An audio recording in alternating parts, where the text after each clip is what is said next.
नमस्कार, मैं हूं सूरज चौहान की और आप देख रहे हैं बिंदास बोल। बिंदास में आपके सामने मुद्दा लेकर आए चीन का। ये चीन जो हमारा है तो पड़ोसी, लेकिन ऐसा पड़ोसी जो हर मौके पर, हर जगह पर जहां मिलेगा वहां हिंदुस्तान के खिलाफ कुछ ना कुछ ऐसी हरकत करेगा जिससे कि हिंदुस्तान को नीचा दिखाया जाए, जिसमें हिंदुस्तान में अशांति आए या हिंदुस्तान का नुकसान किया जाए। ऐसे पड़ोसी की बार बार होती कार्रवाइयां, और अब लगता है कि युद्ध की धमकी देने तक भी जिसका साहस गया है, उसके बारे में हिंदुस्तान सरकार की तो जो नीति होगी होगी, लेकिन हिंदुस्तानी जनता की अब तक कोई स्थायी नीति नहीं दिख रही। ऐसे में क्या हो इस चीन का, यह मुद्दा लेकर आज के बिंदास बोल में हम आपके सामने खड़े हैं। हमेशा की तरफ फोन करके, सोशल मीडिया पर पोस्ट करके, व्हाट्सएप पर वीडियो भेज के या स्काइप पर वीडियो कॉल करके अपनी बात को रख सकते हैं। आज भी हम किसी गेस्ट को लिए बगैर तमाम हिंदुस्तानियों को पूरे घंटे तक अपनी बात रखने का मौका देंगे। पहले मुद्दा।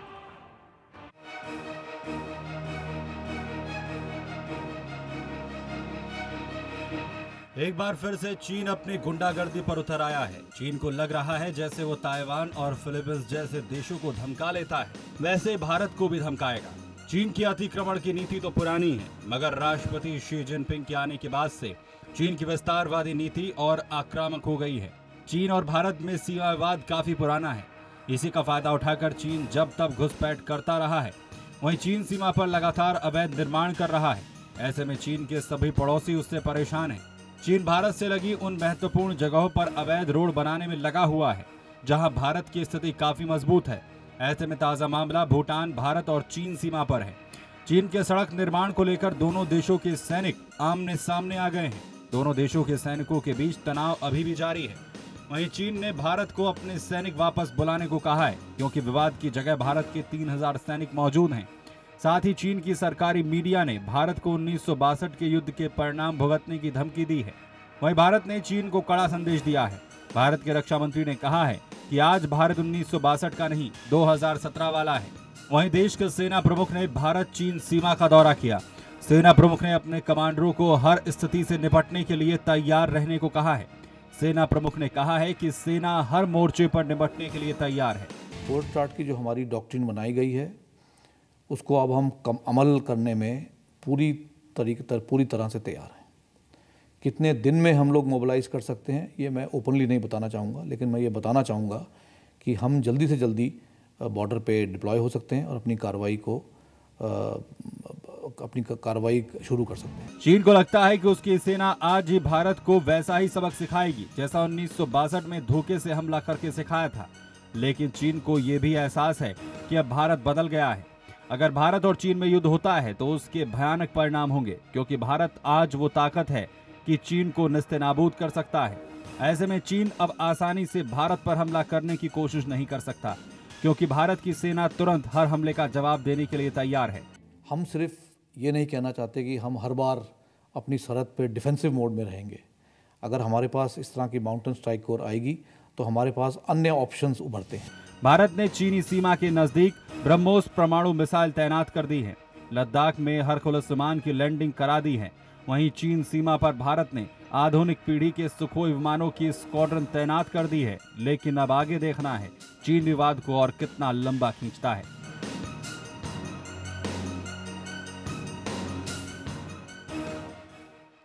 तो क्या हो ऐसे दरिंदे पड़ोसी का, और क्या किया जाए उसके साथ, कॉल करके बताइए। पहले कॉलर के पास चलते हैं। जय हिंद। ये चीन की मदद से पाकिस्तान भारत में आतंकवाद फैलाता है। इसका इलाज यह है कि देश की जनता चीन व पाक आईएसआई से पैसे लाने वाले हिटोकेट माओवादी देशद्रोही मीडिया के चैनल व एंकर का नाम डायरी में लिखकर देश हित में बहिष्कार करे। जैसे अभी हरियाणा के बल्लभगढ़ में ट्रेन में मामूली वादन मुस्लिम जमात की मौत के बाद कई अंग्रेजी व हिंदी न्यूज चैनल पर जो जेएनयू व माओवादी छाप है, उसी विचारधारा के अपनी साथी संगठनों के साथ पाक व चीन से एनजीओ के जरिए पैसा लेने वाले लेकर। बिल्कुल, धन्यवाद। जैसे हिंदुस्तान में पाक परस्तों की बहुत बड़ी संख्या है, यह भी फैक्ट है कि चीन परस्तों की भी संख्या बहुत बड़ी है, और चीन को अपना बाप मानने वालों की भी हिंदुस्तान में कमी नहीं है। वैचारिक तो तमाम वो लोग हैं जो माओवाद और लेफ्टिस्ट की बात करते हैं। रशिया के टूटने के बाद उन्होंने चीन की तरफ देखा है, और इसीलिए हिंदुस्तान में उस चाइना के माओ के प्रति या उसके प्रेरणा लेकर हिंदुस्तान में रक्त रंजित क्रांति करने वाले तमाम गुट आज भी क्रियान्वित है। और इसलिए जैसे पाक परस्तों के खिलाफ हिंदुस्तान बोलता है, अपनी बात रखता है, वैसे चीन के समर्थकों के खिलाफ भी बोलना जरूरी है। अगले कॉलर। जय हिंद। नमस्कार। बोलिए। मैं सूरज जी। हाँ हाँ, मैं प्रोफेसर सुरेश बी पटेल कड़ी से बोलता हूँ, गुजरात से। हाँ हाँ, तो ये जो है चीन है, वो चीन बिल्कुल बुनियाद जैसा है। उसको इसकी कोई चीज इस्तेमाल नहीं करेंगे तो अपने आप अपने ठिकाने पे आ जाएगा। बिल्कुल, हिंदुस्तान बायकॉट करे चीन के तमाम उत्पादकों का। हिंदुस्तान के व्यापारियों को मोदी सरकार ने जीएसटी के लिए आह्वान किया था। मैं आह्वान करता हूं, हिंदुस्तान के व्यापारी कुछ पैसे के मुनाफे के लिए चीन के सामान को हिंदुस्तान में न लाए। ऐसा करके वो शायद अपना कुछ फायदा तो कर ही पाएंगे, लेकिन चीन का ज्यादा फायदा करेंगे और चीन उसी पैसे से गोली लेकर हिंदुस्तान के सैनिक के खिलाफ चलाएगा। और इसलिए भारत के व्यापारी अगर इस देश में सामान लाना बंद करें तो खरीदारों की वैसे भी उपलब्धता न होने पर मजबूरी हो जाएगी। चीन हमें कहीं पर भी नहीं छोड़ता। हमारे पड़ोसियों को लेकर हमको कैसे घोरने की कोशिश करता है, देखिए।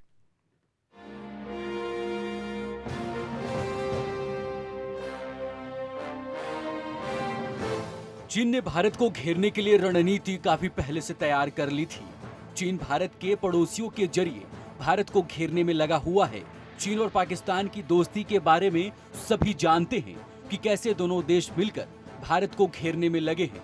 चीन यही नहीं रुका, उसने व्यवसाय के नाम पर भारत के सभी पड़ोसियों को साधना शुरू कर दिया। चीन ने भारत के पूर्वी पड़ोसी म्यांमार को साधने की कोशिश काफी पहले से शुरू कर दी थी, लेकिन म्यांमार की सैनिक और चुनी हुई सरकार को एहसास होने लगा कि वो चीन का उपनिवेश होने वाला है। बाद में म्यांमार की आंग सान सू की नेतृत्व वाली सरकार ने भारत की अहमियत को समझा। चीन आज भी म्यांमार में व्यापार के नाम पर अपनी मजबूती दर्ज कराने में लगा हुआ है। वहीं बांग्लादेश में बंदरगाहों के निर्माण में निवेश भी कर रहा है चीन, लेकिन बांग्लादेश के चीन की सेना को अपने बंदरगाह से दूर कर दिया। हिंद महासागर में भारत को घेरने के लिए चीन ने श्रीलंका में हम्बनटोटा बंदरगाह का निर्माण कराया।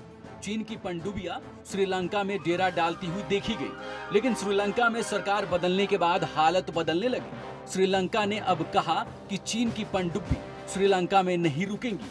अब श्रीलंका में चीन के निवेश को लेकर भी विरोध प्रदर्शन होने लगे हैं। वहीं चीन ने मालदीव के साथ भी अपने संबंधों को बढ़ाया है, जिससे भारत को घेरा जा सके।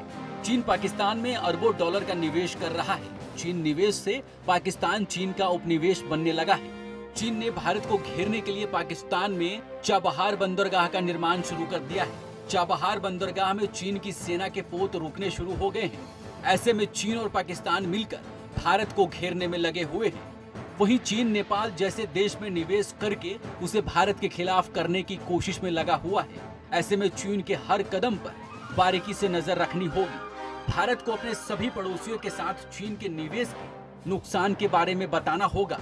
श्रीलंका जैसे देश चीन के कर्ज में डूब चुके हैं। पाकिस्तान पूरी तरह से चीन के कर्ज में डूब गया है।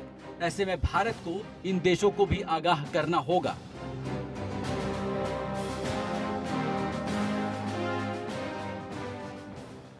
तमाम जो पड़ोसी है वो हिंदुस्तान का कभी हिस्सा रह चुके हैं और इसलिए इनके साथ अगर हम ठीक संबंध बनाते हैं, जैसे मोदी जी ने आने के बाद श्रीलंका के साथ संबंध बनाए और चाइना की घुसपैठ जो चीन श्रीलंका में थी उसको रोका।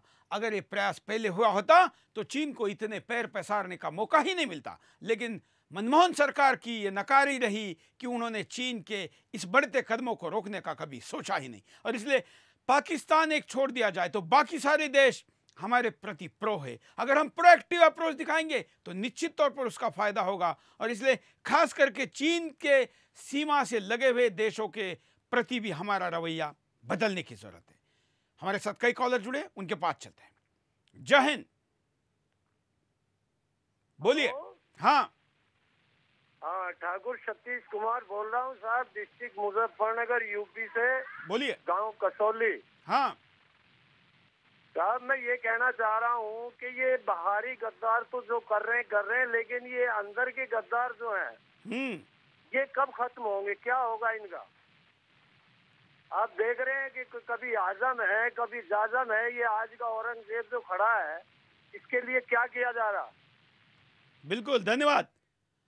आखिर देश के अंदर के गद्दारों पर कल ही कार्यक्रम कर चुके हैं और उन पर एफआईआर भी हुआ है, उनको भी नहीं छोड़ेंगे। और मैंने फिर कहता हूं कि पाक परस्त, पाक के प्रति प्रेम करने वाले और हिंदुस्तान के प्रति गद्दारी करने वाले जितने दोषी हैं, उतने ही चीन के दोस्त और हिंदुस्तान के दुश्मन भी उतने ही खतरनाक है।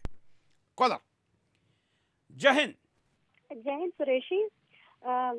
मैं गीता अस्थाना बोल रही हूँ कानपुर से। हाँ, मुझे 3 बातें कहनी है कि ये जो चीन की भूमिका है या पाकिस्तान की भूमिका है, ये सभी मिलके ऐसा लगता है कि तृतीय विश्व युद्ध की तैयारी के लिए भूमिका बना रहे हैं। और दूसरी बात ये है कि हम सिर्फ जनता और सरकार को भी सहयोग करना चाहिए चीन के सामान को बॉयकॉट करने में। और तीसरी प्रमुख बात ये है कि चीन भूल रहा है कि 1962 के युद्ध में हमारे एक सैनिक ने उनके 300 सैनिकों पे भारी पड़े थे। तो ये चीन अगर हमें धमकी दे रहा है कि वो हमसे ज्यादा ताकतवर है, तो we are also a very good economic country. तो हम हर प्रकार से सक्षम है चीन को उत्तर देने के लिए। बिल्कुल सही बात आपने कही है। आखिर चाइनीज माल टिकता कितना है, तो इसलिए चाइनीज सैनिक भी कितना टिकेगा। ये तो मेड इन हिंदुस्तानी सैनिक है जो चाइना को हमेशा भारी पड़ते आए हैं। लेकिन हम हिंदुस्तानी क्या करें? हम हमारे सैनिकों के लड़ने की क्षमता के ऊपर सवाल तो नहीं उठा रहे हैं, लेकिन आप और मैं मिलकर जो मार्केट में चाइना के खिलाफ लड़ सकते हैं वो भी तो लड़े। अगले कॉलर, जय हिंद। बोलना चाहता हूँ कि जो चाइना जो कर रहा है, हम इससे कहीं भी चाइना ये भूल जाए कि हम इससे पीछे हैं। बशर्ते हम जो हमारा हिंदुस्तान इस बात को भूल जाए कि अमेरिका हमारी मदद करेगा। मेरे ख्याल से अमेरिका हमारी कुछ मदद नहीं कर पाएगा। हमारी मदद अगर कर पाएगा तो रशिया कर पाएगा। और हमको इनके किसी का भी इंतजार नहीं करना चाहिए। अगर चाइना हमारे अंदर घुस रहा है तो हमको उसको मुंह तोड़ जवाब देना चाहिए। हम चाइना से पीछे कहीं नहीं है। मैं एक एक्स आर्मी बोल रहा हूँ। बिल्कुल हम बिल्कुल चाइना से कहीं भी पीछे नहीं है।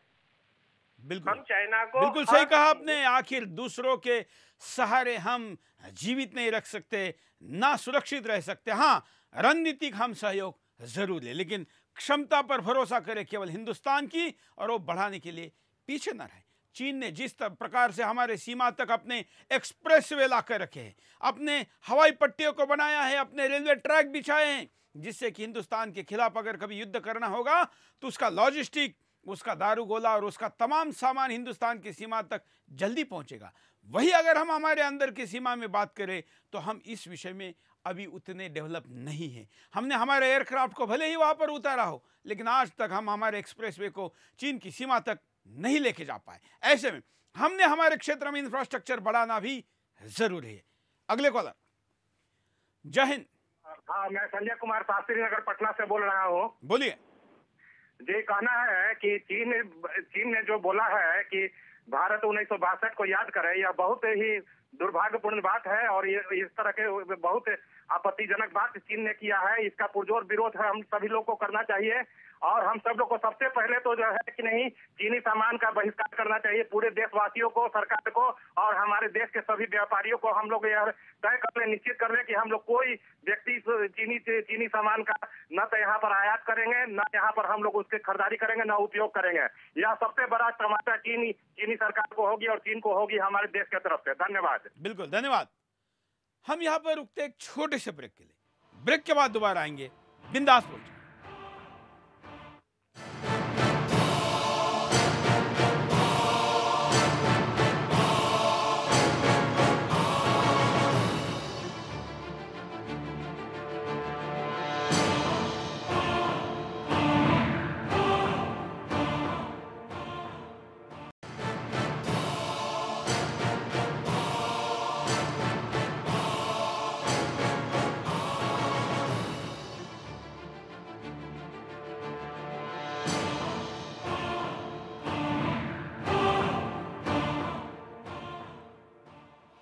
चाइना आखिर इसी समय क्यों आंख दिखा रहा है, यह भी समझना जरूरी है। देखिए,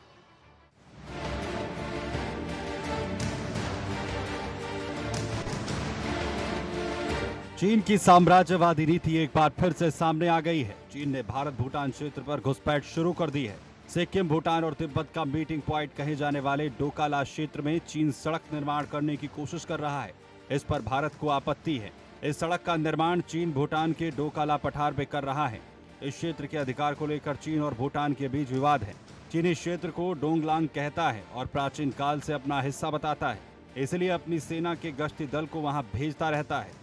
असल में चीन की मंशा अपने क्षेत्र के डोंगलांग से भूटान के डोकाला तक इस सड़क के निर्माण से दक्षिण तिब्बत स्थित चुम्बी घाटी तक अपनी पैठ को बढ़ाना है।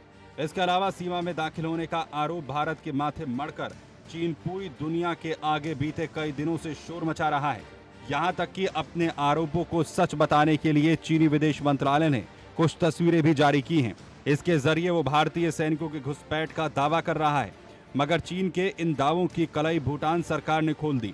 साथ ही साफ कर दिया कि भारतीय सेना ने कोई घुसपैठ नहीं की, बल्कि चीनी आक्रामक कार्रवाई से एक छोटे मुल्क भूटान को बचने के लिए कदम उठाया है। इस बार ये घटना इतनी बड़ी है कि इसे साल 2013 के दौलत बेग ओल्डी सेक्टर के मामले से भी ज्यादा गंभीर माना जा रहा है। पिछले 16 मामलों के उलट इस बार चीनी मीडिया भारत के प्रति बेहद सख्त भाषा का इस्तेमाल कर रहा है। ग्लोबल टाइम्स ने तो भारत को सबक सिखाने की चुनौती भी दे डाली। चीन ने इस बार की घटना के विरोध में कूटनीतिक कदम उठाते हुए कैलाश मानसरोवर की तीर्थ यात्रा को रोक दिया है। यानी इस बार ये मसला चुमार, डेमचौक और चेपसांग के इलाकों में चीनी सैनिकों की घुसपैठ की पिछली घटनाओं से अलग है। रक्षा जानकारों के मुताबिक चुम्बी घाटी में चीन की गतिविधियां भारत के लिए चिंता का सबब हैं।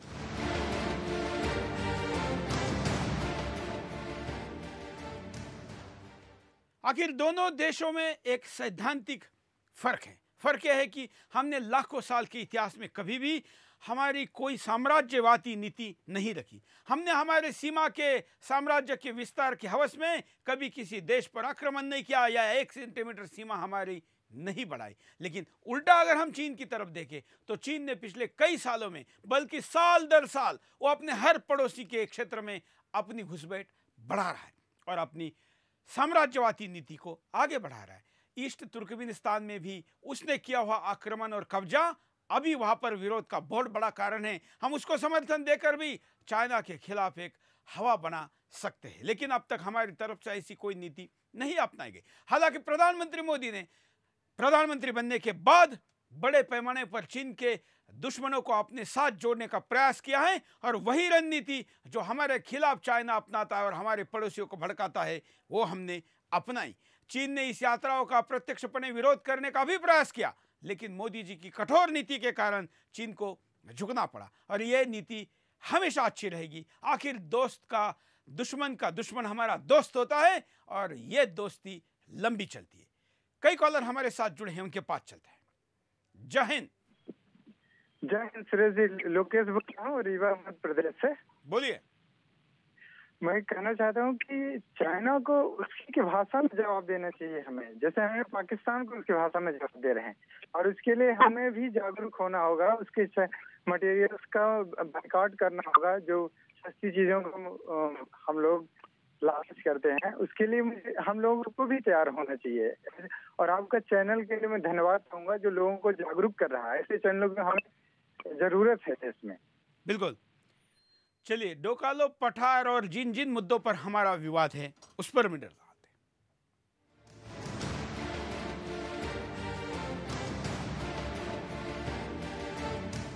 डोकाला का पठार भारत और भूटान की सुरक्षा के लिहाज से काफी अहम है।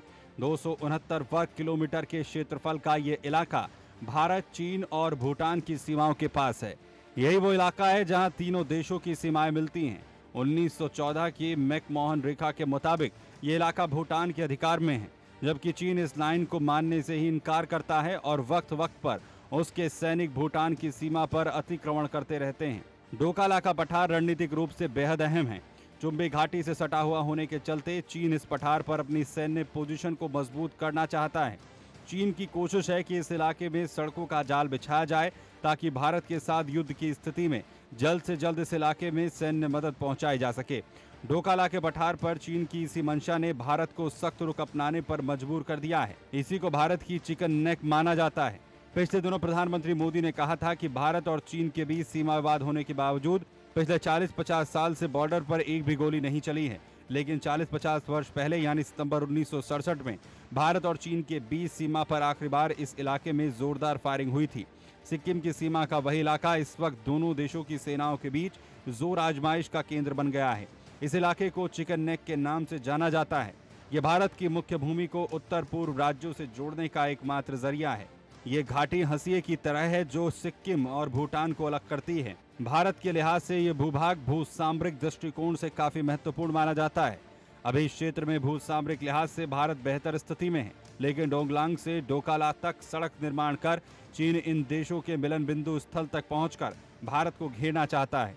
अगर चीन डोकाला तक सड़क निर्माण कर लेता है तो उसकी सेना को यहां से तकरीबन 50 किलोमीटर दूर सखरे सिलीगुड़ी कॉरिडोर तक सामरिक बढ़त मिल जाएगी, जो कि पश्चिम बंगाल का हिस्सा है। सिक्किम के बॉर्डर पर ताजा विवाद में दोनों सेनाओं के बीच हुआ विवाद इतना गंभीर है कि अगर इसे जल्दी नहीं सुलझाया गया तो बात दोनों सेनाओं के बीच धक्का मुक्की से आगे बढ़ेगी।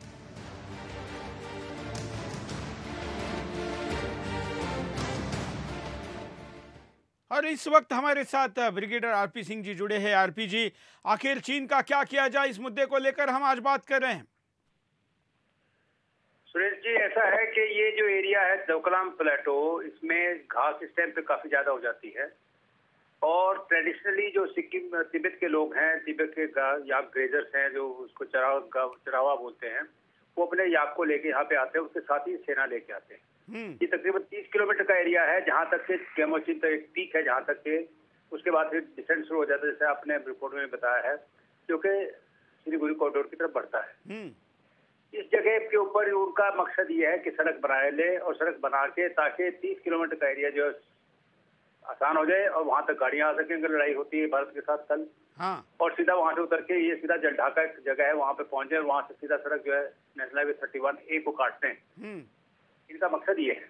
बिल्कुल। जहाँ तक भारत का सवाल है, भारत को कुछ करने की आवश्यकता नहीं है, हम तो वहाँ बैठे हैं। यहाँ तो ये जो एरिया है वो तो खैर खुला एरिया है जहाँ पे धक्का मुक्की हुई है, क्योंकि ना उनके वहाँ डिफेंस है ना हमारे डिफेंस है। वो भूटान का एरिया है, हमारा एरिया नहीं है। मगर सिक्किम के इसकी जो दाहिनी तरफ जो है इसका एरिया, बाई तरफ का जो अगर हम नॉर्थ की तरफ देखें तो बाई तरफ के एरिया के ऊपर हमारा बहुत अच्छा तक फोर्टिफिकेशन है और अगर जरूरत पड़ी तो पाकिस्तान ना चीन को बड़ी मुक्की खानी पड़ेगी। वहाँ पे उसको इतना हिम्मत नहीं करेगा क्योंकि बहुत अच्छे डिफेंस बने हुए हमारे, और मैं उस एरिया में रहा हूँ, मेरा कुछ चप्पा चप्पा देखा हुआ है। मैं गारंटी के साथ कह सकता हूँ कि आज की स्थिति में चीन वहाँ पे कुछ नहीं कर सकता है।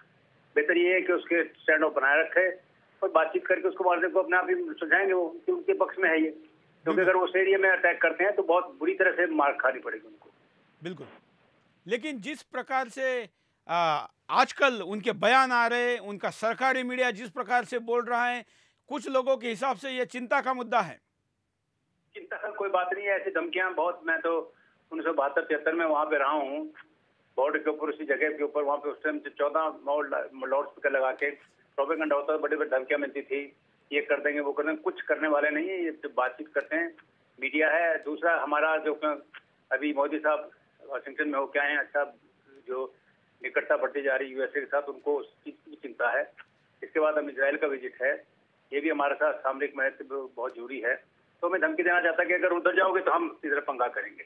इसका कोई, मैं नहीं समझता हूँ किसी प्रकार की इसमें कोई होने वाली है, कोई चिंता का बात नहीं। हमारे डिफेंस बहुत बढ़िया है, सेना बहुत मजबूत है। चाइना की जो अर्थव्यवस्था है वो फिलहाल सबसे खराब स्थिति में है अब तक के दौर में, जब से हम देखें कि जब से उसने उफान पर लाई थी।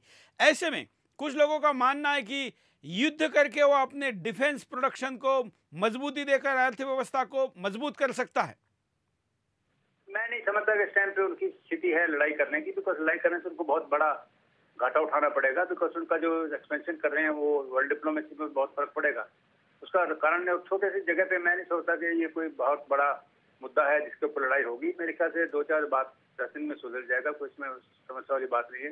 यहाँ तक धमकी सवाल, चाइना की बहुत शुरू से धमकी देने की आदत है, उसका हमें जो जवान वहाँ पे और सेना के लोग जो वहाँ रहते हैं उनको सबको मालूम है कि कैसे होता है, उसको कोई फर्क पड़ने वाला नहीं है और चिंता की बात नहीं। हाँ, सामूहिक तौर पे उनको फायदा है, वो हमें नहीं लेने देना है, वहाँ सड़क किसी हालत में नहीं बनने देनी, क्योंकि जहाँ पर वो सड़क बनाते हैं वो हमारी निगाह में है।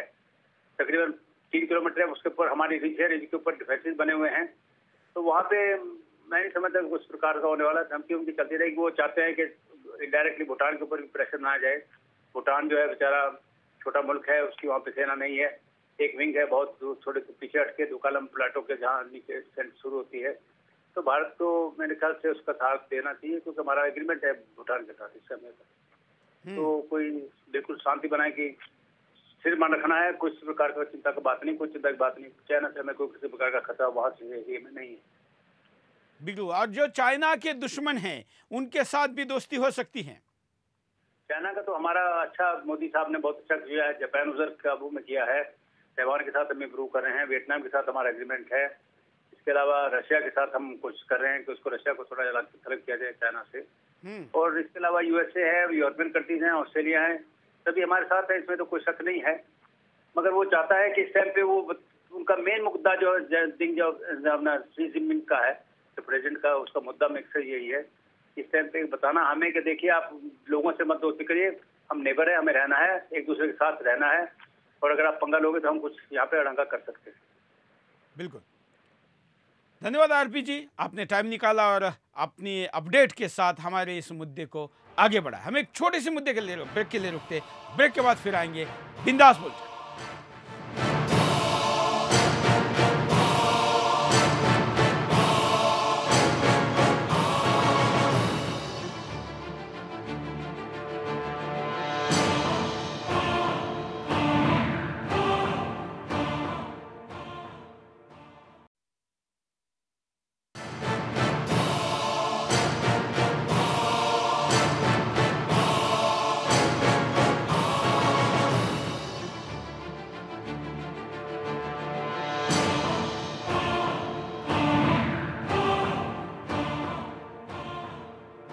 चलिए कुछ कॉलर के पास चलते हैं, काफी लोग अपनी बात को कहना चाहते हैं।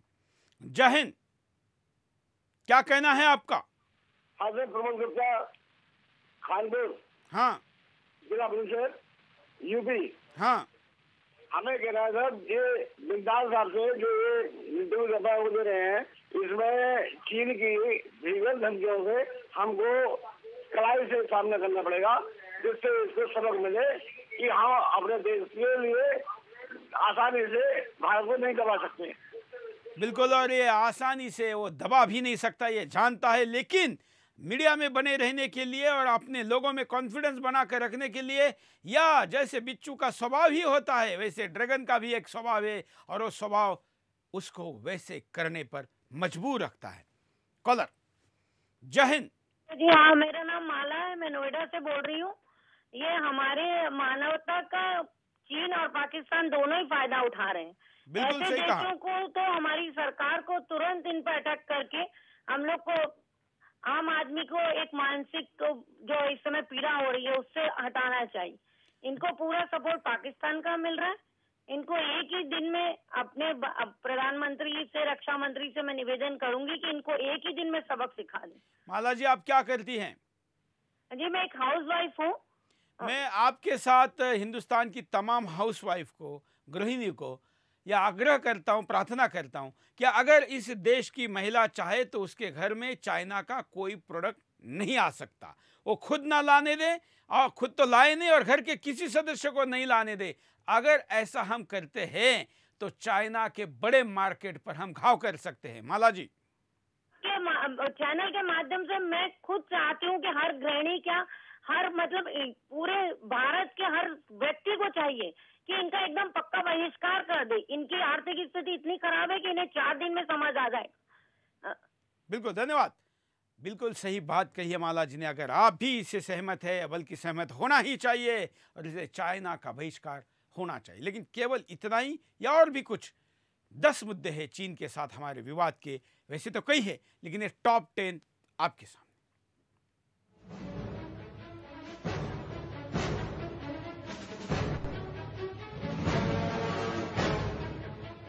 भारत चीन के बीच विवाद की सबसे बड़ी वजह है सीमा। भारत चीन के बीच 4000 किलोमीटर की सीमा है, जो कि निर्धारित नहीं है। इसे LAC कहते हैं। भारत और चीन के सैनिकों का जहां तक कब्जा है वहीं नियंत्रण रेखा है, जो कि 1914 में मैकमोहन ने तय की थी। लेकिन इसे भी चीन नहीं मानता और इसलिए अक्सर वो घुसपैठ की कोशिश करता रहता है। विवाद की दूसरी अहम वजह है अरुणाचल प्रदेश। चीन अरुणाचल पर अपना दावा जताता है और इसलिए अरुणाचल को विवादित बताने के लिए ही चीन वहां के निवासियों को स्टेपल वीजा देता है, जिसका भारत विरोध करता है। तीसरी वजह है अक्साई चीन रोड। लद्दाख में इसे बनाकर चीन ने नया विवाद खड़ा किया। विवाद की चौथी वजह है चीन का जम्मू कश्मीर को भारत का अंग मानने में आनाकानी करना। पांचवी वजह है पीओके को पाकिस्तान का भाग मानने में चीन को कोई आपत्ति न होना। छठी वजह है पीओके में चीनी गतिविधियों में इजाफा। हाल ही में चीन ने यहां $46 बिलियन की लागत का प्रोजेक्ट शुरू किया है, जिससे भारत खुश नहीं है। विवाद की सातवीं वजह है तिब्बत। इसे भारतीय मान्यता से चीन खफा रहता है। विवाद की आठवीं वजह है ब्रह्मपुत्र नदी। दरअसल यहां बांध बनाकर चीन सारा पानी अपनी ओर मोड़ रहा है, जिसका भारत विरोध कर रहा है। विवाद की नौवीं वजह है हिंद महासागर में तेज हुई चीनी गतिविधि। वहीं विवाद की 10वीं वजह है साउथ चाइना सी में प्रभुत्व कायम करने की चीनी कोशिश। ये ऐसे विवाद हैं जो भारत और चीन के बीच भारी अविश्वास पैदा कर रहे हैं। चीन की बढ़ती आक्रामक नीति आज भारत ही नहीं पूरी दुनिया को परेशान कर रही है। ऐसे में देखना यह है कि आने वाले वक्त में चीन को लेकर दुनिया की बड़ी शक्तियों का कैसा रुख रहता है।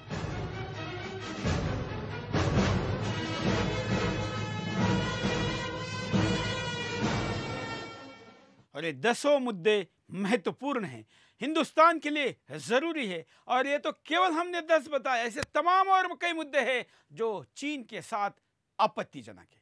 कॉलर के पास चलते हैं। जय हिंद, बोलिए। जय हिंद।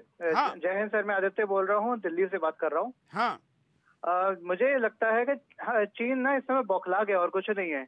जब से मोदी साहब हमारे प्रधानमंत्री ट्रम्प से मिलने गए हैं और उन्होंने नेवल एक्सरसाइज और आर्मी एक्सरसाइज की बात की इंडियन ओशन में और सीपेक का भी विरोध के हिंट दिए हैं, तब से चाइना बौखला गया है। और चाइना का प्लान यही है पाकिस्तान को पहले हथियाने का और उसके थ्रू हमें घेरने का, लेकिन अब उसको लग रहा है उसकी दाल गलने वाली है और वो अपने आप को बौखला गया और वो एक तरह से गीदड़ बक्की करके बस भौंकने की कोशिश कर रहा है। और हमें हंसी आ रही है अब इसके ऊपर। अब वो पगला गया, वो परेशान हो गया है। और ऊपर से जो अमेरिका के राष्ट्रपति ट्रंप ने यहाँ तक कह दिया कि जो ताइवान है उसको वो सैन्य मदद देने की कोशिश करेंगे। और ताइवान से चीन काफी खार खाता है और ताइवान भारत की तरह ही वो ताइवान के ऊपर भी अपना जोर जमाता है। तो ये चीन के बस बौखलाहट है और कुछ नहीं। हमें इससे कोई डरने की जरूरत नहीं, ना कुछ करने की जरूरत है। अब चीन डर रहा है बल्कि हमसे, वो डर रहा है, हमें वो बोलने की कोशिश कर रहा है और कुछ नहीं।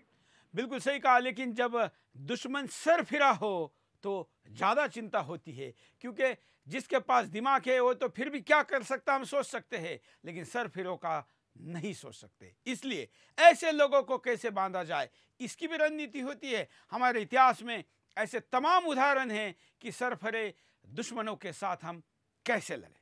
अगले कॉलर। जय हिंद, बोलिए।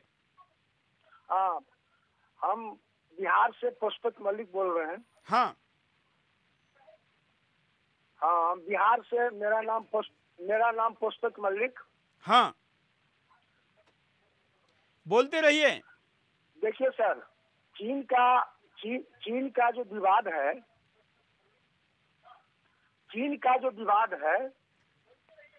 और चीन का पाकिस्तान का जो विवाद है वो आजादी से पूर्व का विवाद है। हाँ। देखिए, किसी चीज का सीमा विवाद लड़ाई या बंदूक गोली से नहीं हो सकता है।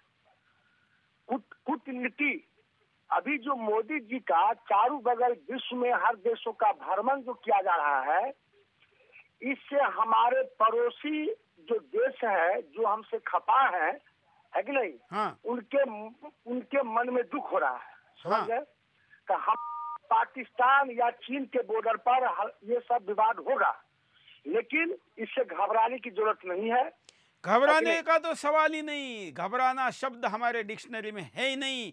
लेकिन हम ऐसे शत्रु का क्या किया जाए ये पूछ रहे, क्योंकि हम चुप नहीं बैठना चाहते, कुछ करना चाहते हैं। जो विवाद अभी हुआ, इस विवाद पर दोनों तरफ से क्या क्या बातें रखी गई, इसको भी देखते हैं।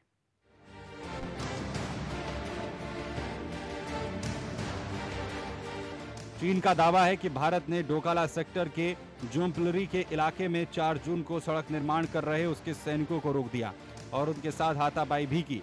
इसके बाद अगले दिन चीनी सैनिकों ने भूटान की सीमा में स्थित भारत के 2 अस्थायी बंकर गिरा दिए।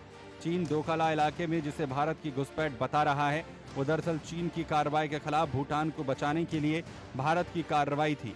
सूत्रों के मुताबिक चीनी दादागिरी से निपटने के लिए भारत ने भी अपनी ताकत का मोर्चा बांध दिया है। गुरुवार को सेना प्रमुख जनरल बिपिन रावत ने सिक्किम का दौरा किया। सेना प्रमुख ने इस इलाके की कमान संभालने वाले सैन्य कमांडरों के साथ समीक्षा की।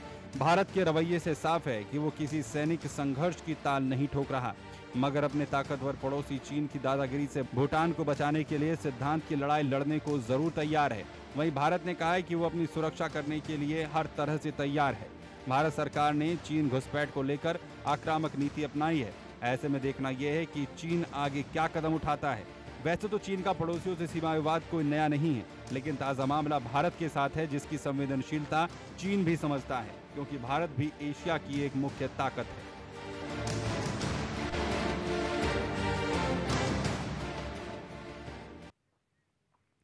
चलिए पहले कॉलर के पास चलते, उसके बाद कुछ व्हाट्सएप के वीडियो आपको दिखाते हैं। कॉलर के पास।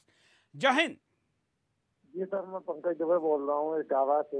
हाँ, और मैं ये कहना चाहता हूँ। बोलते रहिए।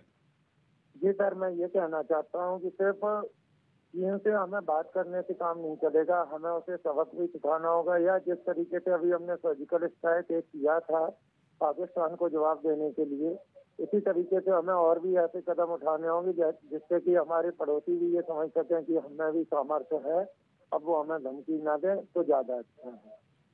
बिल्कुल आपने सही कहा, धन्यवाद। अगले कॉलर के पास चलते हैं। जय हिंद।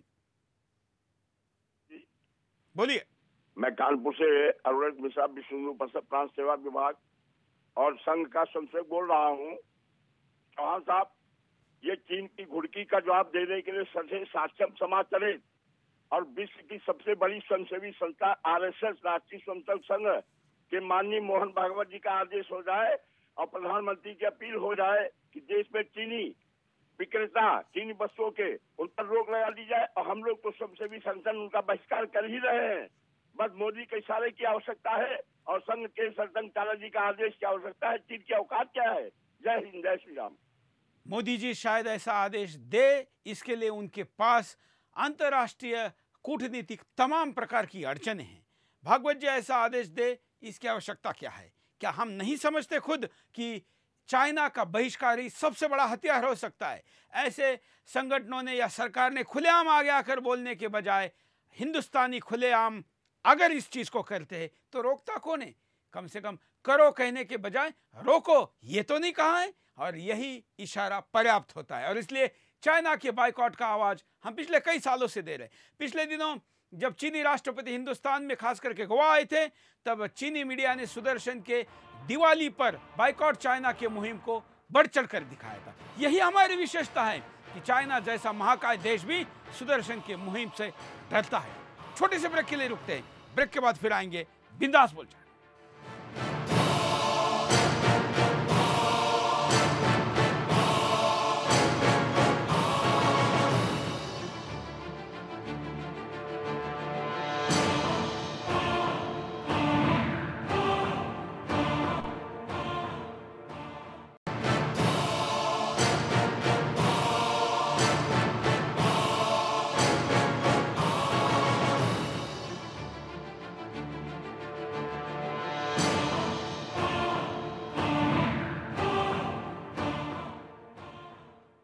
काफी व्हाट्सएप के वीडियो हम तक पहुंचे हैं, कुछ आपको दिखाते हैं। देखिए, मैं चाइना को ये बताना चाहता हूँ कि 62 और अब के हिंदुस्तान में बहुत ज़्यादा फ़र्क है।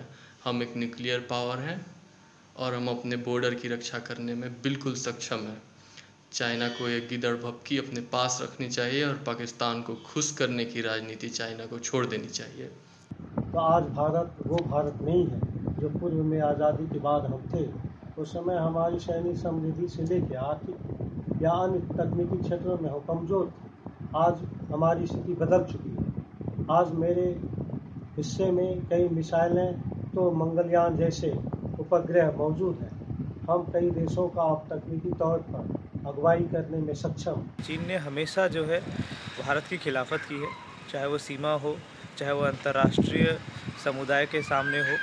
उन्होंने हमेशा भारत की खिलाफत करी है, जबकि सबसे ज़्यादा उनकी उत्पादक सामग्रियों की बिक्री का बाज़ार जो है वो भारत है।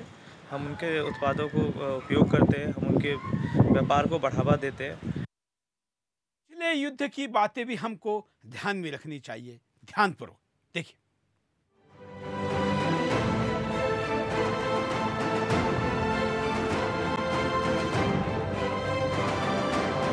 चीन ने ऐसे हालात तब पैदा किए थे जब 1962 का युद्ध हुआ था। उस वक्त भी हालात कमोबेश आज जैसे ही थे। सीमा पर जो क्षेत्र तब विवादास्पद थे वे आज भी वैसे ही हैं।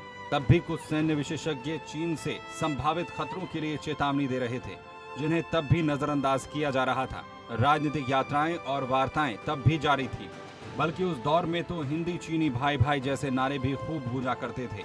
लेकिन तभी चीन ने भारत पर आक्रमण कर दिया।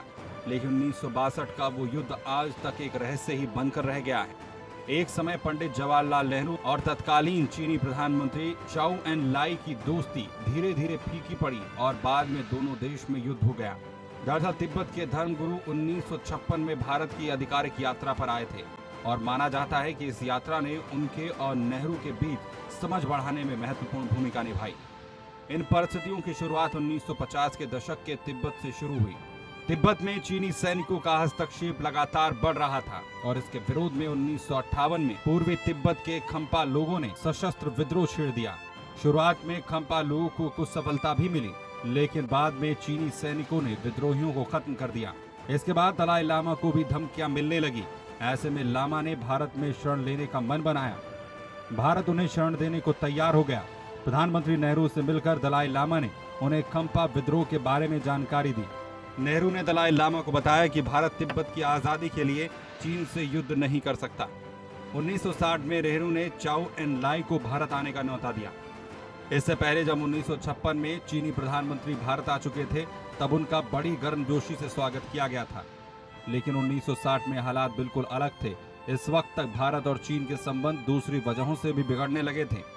इसी समय भारत सरकार को सूचनाएं मिलने लगी कि चीन सीमा के नजदीक बड़े पैमाने पर सड़क निर्माण कर रहा है। जुलाई 1958 में चीन की एक सरकारी पत्रिका चाइना पिक्टोरियल में कुछ विवादास्पद नक्शे छापे गए। इन नक्शों में नेफा यानी कि आज का अरुणाचल प्रदेश और लद्दाख के बड़े इलाके को चीन का हिस्सा दिखाया गया था। दिसंबर 1958 में जवाहरलाल नेहरू ने चीनी प्रधानमंत्री को इस संबंध में एक पत्र लिखा। इन नक्शों में जिस तरह से भारतीय इलाकों को चीन का हिस्सा दिखाया गया था, उस पर नेहरू ने अपना विरोध दर्ज करते हुए लिखा था। जब 1956 में उन दोनों की मुलाकात हुई थी तो चीनी प्रधानमंत्री ने मैकमोहन लाइन को स्वीकारते हुए मान्यता देने की बात कही थी। तब दोनों इस बात पर भी सहमत थे कि भारत और चीन के बीच कोई भी बड़ा सीमा विवाद नहीं है। भारत के प्रधानमंत्री को 1 महीने बाद ही जवाबी पत्र मिल गया। जवाब में चाउ इन लाई ने कहा कि मैकमोहन लाइन ब्रितानी हुकूमत की विरासत है, जिसे चीन कभी भी मान्यता नहीं दे सकता। साथ ही उन्होंने कहा कि भारत और चीन के बीच हमेशा से रहे सीमा विवाद को कभी सुलझाया नहीं गया। 22 मार्च 1959 को नेहरू ने एक और पत्र लिखकर इस बात के कई प्रमाण दिए कि चीनी नक्शों में दर्शाए गए इलाके दरअसल भारत के अभिन्न अंग हैं। नेहरू के इस पत्र का जवाब आ पाता उससे पहले ही दलाई लामा भारत आ गए। यहाँ से भारत और चीन के रिश्ते और भी ज्यादा बिगड़ने लगे। चीन ने आरोप लगाया कि भारत चीन संबंधों को बिगाड़ने की पहल भारत की ओर से की जा रही है। इसी दौरान मुंबई में भी एक घटना हुई जिसके कारण चीन को भारत पर निशाना साधने के कुछ और कारण मिल गए। मुंबई स्थित चीनी महावाणिज्य दूतावास के कार्यालय की दीवार पर कुछ प्रदर्शनकारियों ने माओ त्से तुंग की तस्वीर टांगकर उस पर अंडे और टमाटर फेंके। चीन ने इस घटना पर नाराजगी जताते हुए चेतावनी दी कि अगर भारत इस घटना पर उचित कार्रवाई नहीं करता है तो इसके परिणाम गंभीर हो सकते हैं।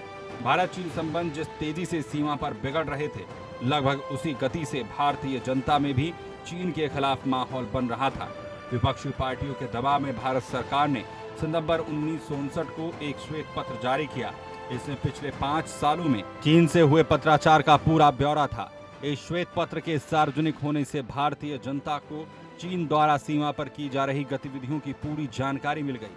अगर ये श्वेत पत्र जारी नहीं हुआ होता तो भारत चीन सीमा विवाद को राजनीतिक या कूटनीतिक स्तर पर भी सुलझाया जा सकता था।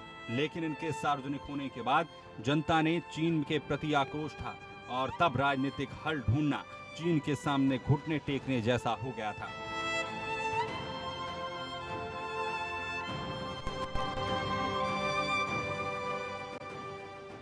नेहरू की अनुभवहीनता और मानवता का, तथाकथित मानवता पर ज़्यादा भरोसा जो कि ड्रैगन चाइना जैसे दानव पर किया गया था, इसी का कारण रहा कि हमें वहाँ पर मुँह की खानी पड़ी।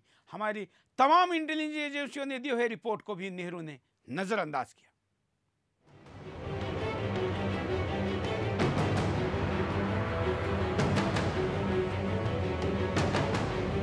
उस दौर में वी.के. कृष्णा मेनन रक्षा मंत्री थे। वे प्रधानमंत्री के काफी करीबी माने जाते थे, लेकिन तत्कालीन सेना अध्यक्ष जनरल के.एस. थिमैया से उनके संबंध अच्छे नहीं थे। जनरल थिमैया का मानना था कि उनकी सेना को चीन से होने वाले हमले के लिए तैयार रहना चाहिए, लेकिन रक्षा मंत्री मेनन उनकी बात को नजरअंदाज करते रहे। मेनन को लगता था कि भारत को असल खतरा चीन से नहीं बल्कि पाकिस्तान से है, और इसलिए सेना का बड़ा हिस्सा पाकिस्तानी सीमाओं पर ही तैनात था। रक्षा मंत्री और सेना अध्यक्ष के बीच ये तनाव आगे जाकर और बढ़ गया। अगस्त 1959 में मेनन ने बी.एल. कॉल नाम के एक अधिकारी को लेफ्टिनेंट जनरल नियुक्त कर दिया। कॉल को इस पद पर लाने के लिए उनसे वरिष्ठ 12 अधिकारियों को नजरअंदाज किया गया था। जनरल थिमैया ने इसके विरोध में प्रधानमंत्री को अपना इस्तीफा भेज दिया।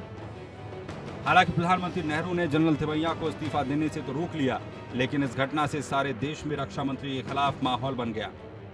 उन पर पहले से भी वामपंथी समर्थक होने के कारण चीन के प्रति सहानुभूति रखने के आरोप लगते रहते थे।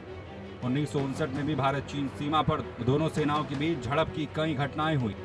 इस समय दोनों देशों के बीच पत्राचार भी लगातार चल रहा था। 1960 में नेहरू ने चाउ एन लाई को भारत आने का न्योता दिया। इससे पहले जब 1956 में चीनी प्रधानमंत्री भारत आ चुके थे, तब उनका बड़ी गर्मजोशी से स्वागत किया गया था, लेकिन 1960 में हालात बिल्कुल अलग थे। हिंदू महासभा ने चाउ एन लाई के विरोध में काले झंडे दिखाए, जहां 1956 में उनकी भारत यात्रा के दौरान हिंदी चीनी भाई भाई जैसे नारे दिए गए थे। वहीं इस बार ये नारे बदलकर हिंदी चीनी बाय बाय हो चुके थे। चाउ एन लाई की इस यात्रा के बाद भारत चीन संवाद जस का तस ही बना रहा। दोनों देश इस यात्रा और बातचीत के बाद भी किसी सहमति तक नहीं पहुंच पाए। 1962 के मई जून में अचानक सीमा पर गोलीबारी घटनाएं बढ़ गई। चीनी सेना की कई टुकड़ियां भारतीय सीमा के भीतर घुस आई। भारतीय सेना के पास इनका मुकाबला करने के लिए न तो पर्याप्त हथियार थे और न ही सैनिक। युद्ध के बीच में ही जनरल कॉल छाती में दर्द होने के कारण सीमा से लौटकर दिल्ली आ गए। बिना किसी नेतृत्व के सेना के जवान 5 दिनों तक लड़ते रहे। इसके बाद नेफा के तवांग के इलाके में भी चीनी कब्जा हो गया। रक्षा मंत्री मेनन को आखिरकार मंत्रिमंडल से निकाल दिया गया और भारत अब अमेरिकी मदद लेने की दिशा में बढ़ने लगा। अब तक चीनी सैनिक नेफा में इतना आगे बढ़ चुके थे कि जल्द ही असम के भी उनके हाथ में आ जाने का खतरा पैदा हो गया। उधर दिल्ली और मुंबई के भर्ती केंद्रों पर हजारों युवा सेना में भर्ती होने को तैयार थे, लेकिन 22 नवंबर को अचानक ही चीन ने युद्ध विराम की घोषणा कर दी। इस युद्ध का अंत भी इसकी शुरुआत की तरह ही रहस्य था। नेफा में चीन ने अपने सैनिकों को मैकमोहन लाइन से पीछे कर लिया और लद्दाख क्षेत्र में भी वो उस स्थिति में वापस लौट गए जो युद्ध से पहले थी। चीन ने अचानक ही अपने सैनिकों को वापस बुलाकर युद्ध विराम की घोषणा क्यों की, इस सवाल के जवाब में सिर्फ कयास ही लगाए जाते रहे हैं। कुछ लोगों का मानना है कि चीन इसलिए घबरा गया था कि अब वामपंथी पार्टियों समेत भारत की सभी विपक्षी पार्टियां सरकार के साथ एकजुट होकर चीन का विरोध कर रही थी। अमेरिका और ब्रिटेन का भारत को समर्थन करना और हथियार भेजना भी एक कारण माना जाता है, जिसने चीन को युद्ध विराम पर मजबूर कर दिया था। वहीं एक तर्क ये भी दिया जा रहा है कि सर्दियों में वहां सारा इलाका बर्फ से ढक जाता है। ऐसे में चीन ज्यादा समय तक अपने सैनिकों को मदद नहीं पहुंचा सकता था और इसीलिए उसके पास लौट जाने का ही विकल्प बचा था। चीन की तरफ से कभी भी कोई श्वेत पत्र जारी नहीं किया गया, लेकिन इस युद्ध के बारे में यह जरूर कहा जा सकता है कि इतने सुनियोजित आक्रमण के पीछे कई साल का अभ्यास रहा होगा। इस युद्ध का समय भी चीन के लिए बिल्कुल सटीक था। उस वक्त विश्व की दोनों महाशक्तियां सोवियत संघ और अमेरिका, इनके साथ ही संयुक्त राष्ट्र क्यूबा के मिसाइल संकट में उलझे हुए थे। इस कारण चीन को बिना किसी डर के कुछ दुस्साहसिक करने की छूट मिल गई थी।